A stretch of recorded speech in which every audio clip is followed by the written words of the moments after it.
Do people use IMDb anymore?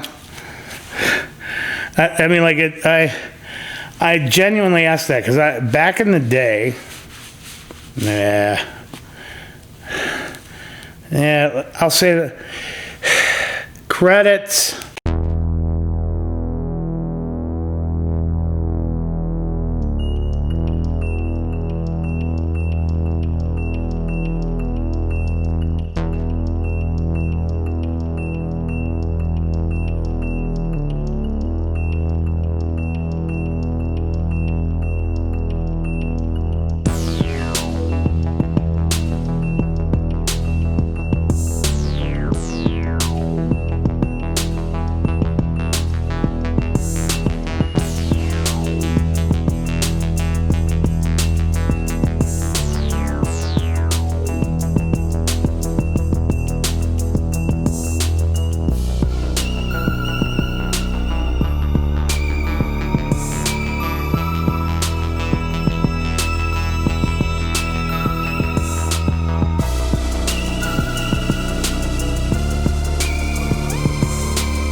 So, like, back in the day, you know, like, IMDb was, like, the go-to place. And, like, I visited IMDb every day the same way that, you know, I now would do, like, Facebook or something else. And, like, they had, like, the greatest... They had the greatest forums. And, like, you go on there and, like... yeah, people would talk shit and take the piss all the time, you know. It's like they were all the... you know, it's like all the talking shit and trolling back and forth. But man, it was really good reading sometimes. You know, it's like the Breaking Bad forum in particular was like, was kind of, I was about to say epic, wasn't I? Man, you're too old for that. Okay, welcome to episode 57 of Low Tide, the official program for Rude Planet. Now, I'm your host, and we're back on the grind. Been doing a lot of live shows lately, and it was sort of like a birthday present to myself. Like, I didn't really want to... doing the whole editing thing sometimes, you know, takes a bit out of me, you know, and it takes up computer time or whatever. And so, like, you know, doing the whole live thing, you know, it's like, it's kind of like a one and done. You get on there, you know, it's like, say what you can, and then, you know, it's like a bell, you can't unring it. So it is what it is. But no cape shit today. You heard that right. I'm going to do something different. But yeah, you know, it's like, we're starting to get movie news and things like that again. It's like, I'm not going to get into the Disney investor call, and they dropped like a whole shitload of Star Wars. If you're not sick of Star Wars now, you will be. My God. You know, it's like I was already sick of it as it is. And it's like they looked at Mandalorian. It's like, okay, you know, like we'll just, you know, we'll follow that as a business model. So like Star Wars out the ass, Marvel out the ass. You know what? It's all fine and good. When I grew up, I didn't watch Disney. I hated Disney. Like when I was a kid, like when I was like 5 or 6 years old, I hated Disney. All the singing and dancing and all that shit. I was a Bugs Bunny guy.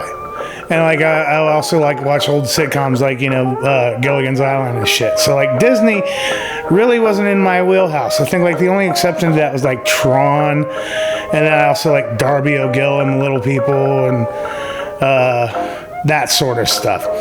But yeah, you know, fuck Disney. I watched the trailer to Loki, and like I thought, well, okay, that actually looks pretty good.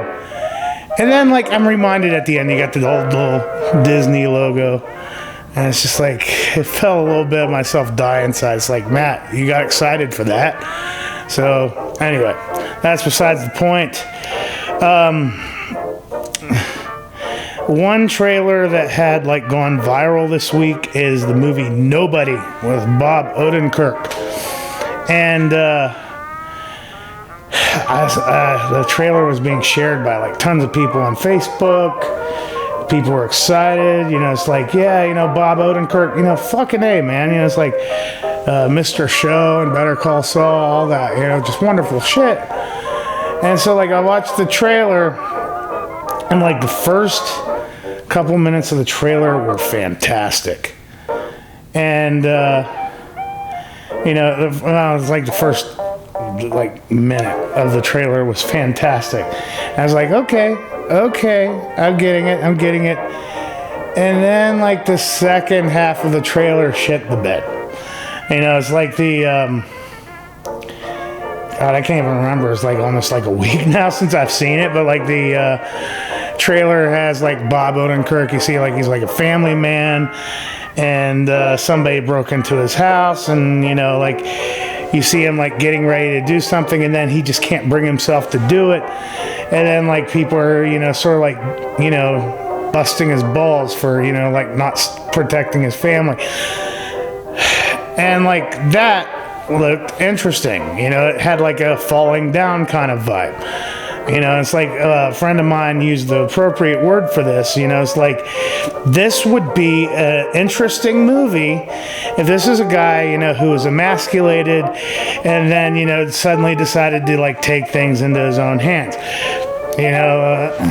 I know some people, there's certain, crazy Twitter crowds that, would probably, be up in arms over a movie like that. But what we find out in the trailer, so I'm not spoiling anything. If you watch the trailer, you're going to be spoiled anyway. That you find out that no, Bob Odenkirk is, used to be an auditor for the mob or some shit. So he's got like, some, Jason Bourne type skills. And, it's like, okay, suddenly you had first half of the trailer promising, a little bit something new. And then second trailer, you find out, okay, this is created by the same people who made John Wick.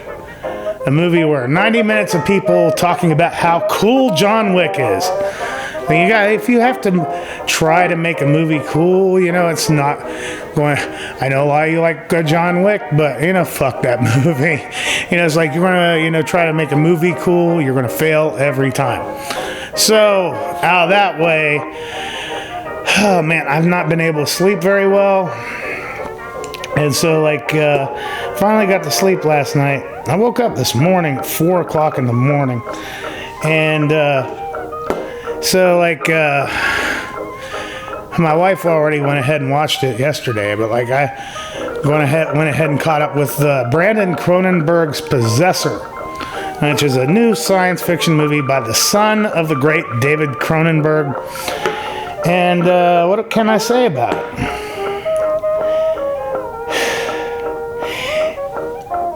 If you have it's gory as fuck, so if you're easily satisfied by bloodshed, then Possessor might be a thing. If you like movies that, are seemingly a mind fuck, then maybe it's your thing. But like, well, the plot of the movie is it takes place in an unspecified time. It looks like they use a lot of mundane architecture, as backdrops and things, and then the technology, looks like it's a science fiction film, science fiction horror, or psychological thriller, or whatever you want to say. And like,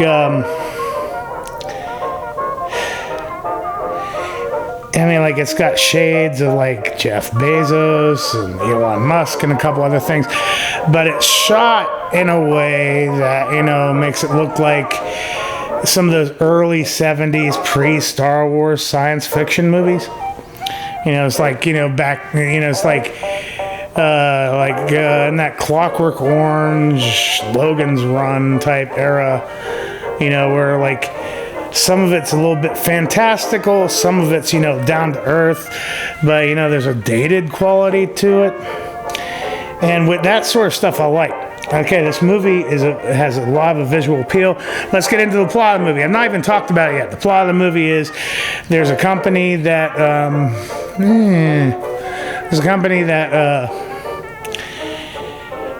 hacks into other people's brains and hijacks them to be the perfect assassin. Okay, that's the plot. Basic, very basic, bare bones plot. And if you can take a movie like that and take it one of two ways. You can do the conventional Hollywood movie type way, where it's like that'd be sort of like Matrixy. You'd see like close-ups of circuit boards, and like you'd follow the synapses as it's going through. That's the kind of thing you'd see in a conventional Hollywood movie. Like if this was done in like the 90s, it'd be like sort of like Enemy of the State, maybe. And then, the other way is to go artsy-fartsy and, do something experimental. That's my cup of tea. I've been there, done that.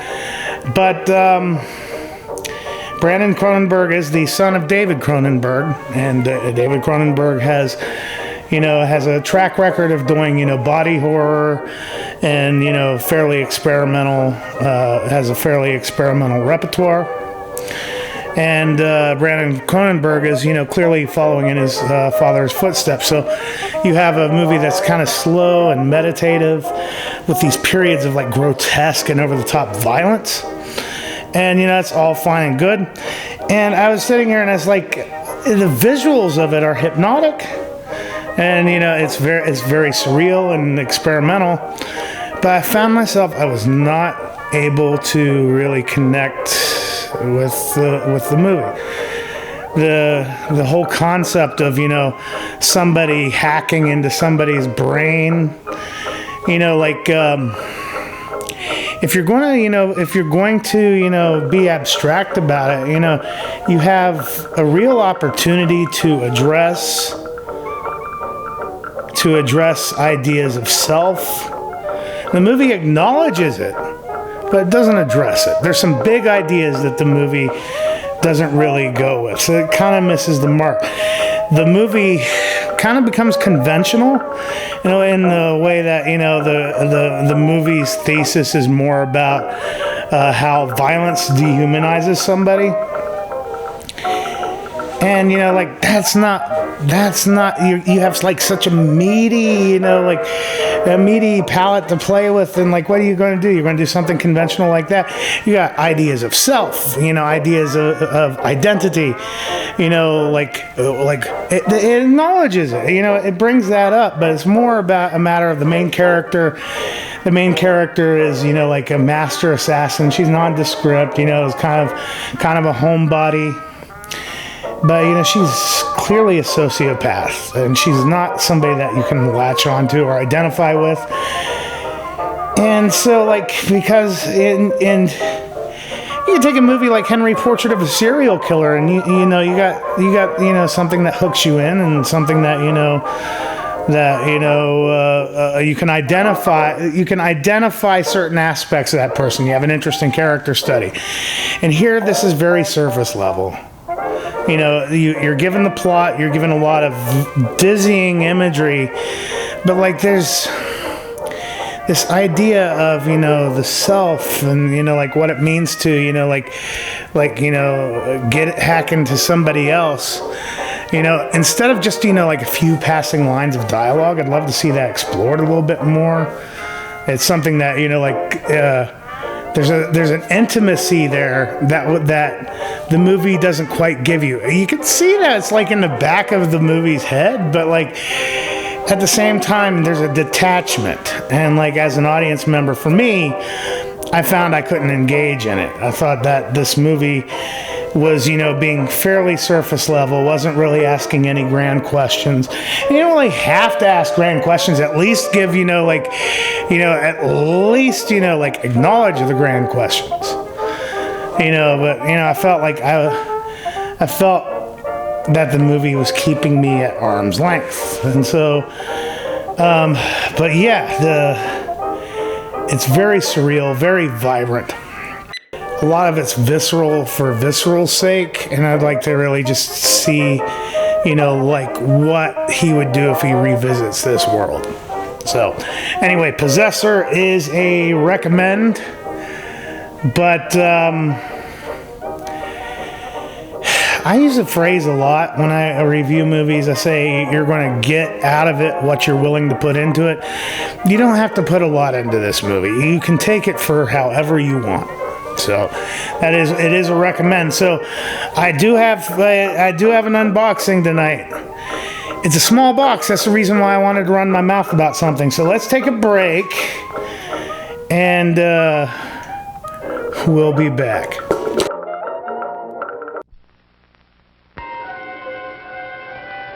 I dreamt last night the moon was so bright it melted the walls away, and it wasn't alarming when I saw Prince Charming come into my bedroom and say,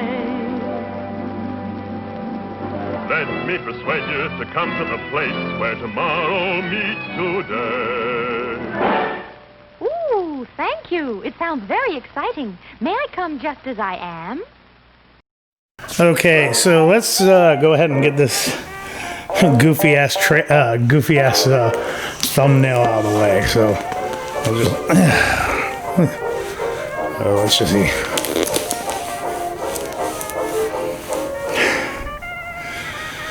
Should I do the soy face? Let's do the soy face. So yeah. Oh man, I feel so refreshed. I haven't done these in a while. So yeah, people who know me, I collect comic books. Vinyl, VHS tapes, the occasional first edition paperback or hardcover, and Laserdiscs. And you know, it's like there's plenty of mystery boxes for comic books, and there's a few mystery boxes for vinyl. There's no mystery boxes for VHS. That's one thing that I'd love for that. I mean, like there's like some mystery grab bags on eBay, but like you're not gonna find anything interesting out of that. But there is a mystery box for Laserdisc. This is look at this cute packaging here from Hollywood Laserdisc, and see, this is where the view count on my video is going to drop off, because who collects Laserdiscs anymore? I do. So trust me, I'll be getting back on the Cape shit next week. But like, yeah, I got a Laserdisc mystery box. So this is from HollywoodLaserdisc.com, and I have no idea what's in this. All I can tell you is that I hope there's something, I like. You very rarely find Laserdiscs in the wild. There's a couple used bookstores here in town that sell Laserdiscs, and they got, a nice collection of them, so I don't count those. But, like if you're talking about Savers or Goodwill or things like that, whenever you do find Laserdiscs in the wild, it's always like the same three things. Well, one, it's like you got the CED Select Division discs, and they could be all over the place, like Towering Inferno or Rambo or whatever. And because nobody can find, there's no players that work anymore, so you can find dozens of those. But Laserdiscs, the only thing you find in the wild are Speed, Backdraft, and Stargate. So like, as long as those three aren't in this box, I'll consider this a win.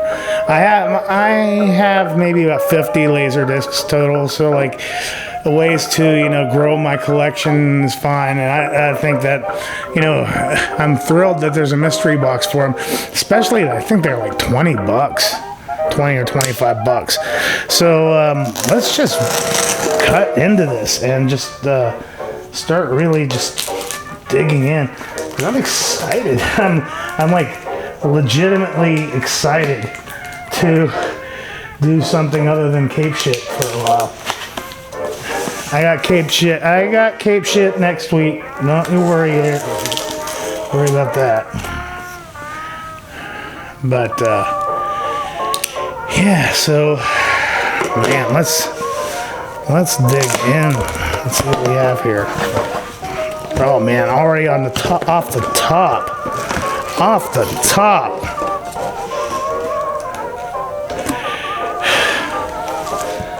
You know, I said I didn't want to deal with cape shit today, but this is the great kind of cape shit. This is the life-affirming, this is the kind of life-affirming cape shit that, you know, changes a person's life. 5 laser discs, 25 bucks after shipping, maybe. But yeah, let's just go into this. So, man, you ready for this? People are watching it like it's just laser discs, man. Yeah.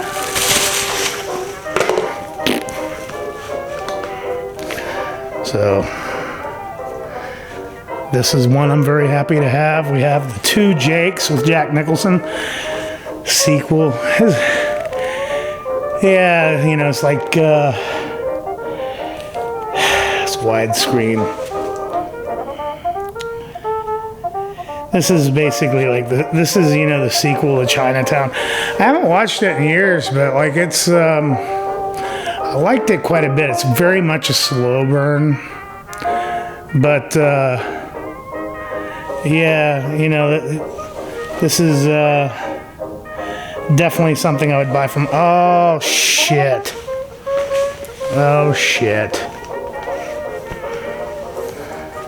So we have Total Recall. I really don't think I have it. The Laserdisc is outside of the case. Why? But yeah, absolute classic. You know, this is one where, you know, it's like, yeah, you got the Blu-ray or whatever. You know, it's going to be obsolete, but like, fuck it, man. This is going to be, you know, it's a Laserdisc. Well, you can't go wrong. So, unless it's got laser rot. Matt's in a good mood. Yeah, I kind of am. See, and you see like the view counts go lower. Yeah, it is what it is. See, and this is, I should have mentioned this one because this one is very much something you'd find in the wild. But I don't have a copy of this anywhere. I don't have a copy on VHS. I don't have a copy on streaming. And I do genuinely like this movie, even though it's bloated all the shit. We got Dances with Wolves. So, yeah, and it's in great condition too, widescreen. Yeah. No special features, but it's, you know, Laserdisc, so that's absolutely fine. So, yeah, I'm happy to have that because I don't have that. I need to pick up a copy of Tombstone too. But, and then we have, okay, I haven't seen this in a long time. I remember absolutely nothing about it either. Intersection with Sharon Stone and Richard Gere. So, yeah, this has been a home run so far because I've gotten stuff that I don't have. I do have Total Recall though. I don't think I have it on Laserdisc. But you know, you can't go wrong with Total Recall. So, and then, so I guess we do got our cape shit today. But as I said, it is the kind of cape shit that changes a person's life. Perhaps one of the greatest movies ever made, too. We got Superman the movie. Yeah, I have it on VHS tape. I have the extended version and all that. So, yeah. I might. See that one Laserdisc right here that you can't really see very well because it always has glare, is that is a Flesh for Frankenstein with Udo Kier. And I think I'm always annoyed because you can't really see it. I'm going to have to see if this will look good in that frame. I'll try that next week. Anyway, so that is the Hollywood Laserdisc. That's the Hollywood Laserdisc mystery box. I'm happy with it. I'll do that again. It all depends on, like how popular this video is, because if oh fuck it, I'll do another video or two with these guys sometime in the future. But anyway, so that's that. So yeah, I'm in a good mood. So that usually kind of means for a bad episode or a kind of thing that I don't want to do. It's like I like to roast things, and there's really nothing to roast today. So I'm sorry if you came to watch me be a cranky bastard, but that's the way things are. Anyway, updates. Snitchels won the second giveaway. He won the first giveaway and he won the second giveaway. So everybody, congratulations to Snitchels. And if you haven't seen it, I had Stevie B on live this past Tuesday. So episode 56, check that out. He was on there. He gave me a box of some wonderful, it's exactly the kind of stuff I'd buy myself. So it is exactly the kind of thing I'm looking for. In fact, I was thinking about this tonight. I'm going to start doing a regular live show after the holiday. I'm going to start doing a regular live show called Dollar Bin Trash. So we'll get into the cheap side of collecting.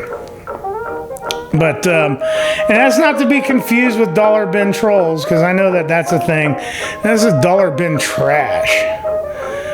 So we'll figure out what to do with that. Also, I have an idea for future giveaways, and it'll be a regular thing. Let me think about that further, but if you have not subscribed, please subscribe, because the future's so bright. I gotta wear shades. We all do. Yeah, I'm gonna be doing regular giveaways, and it's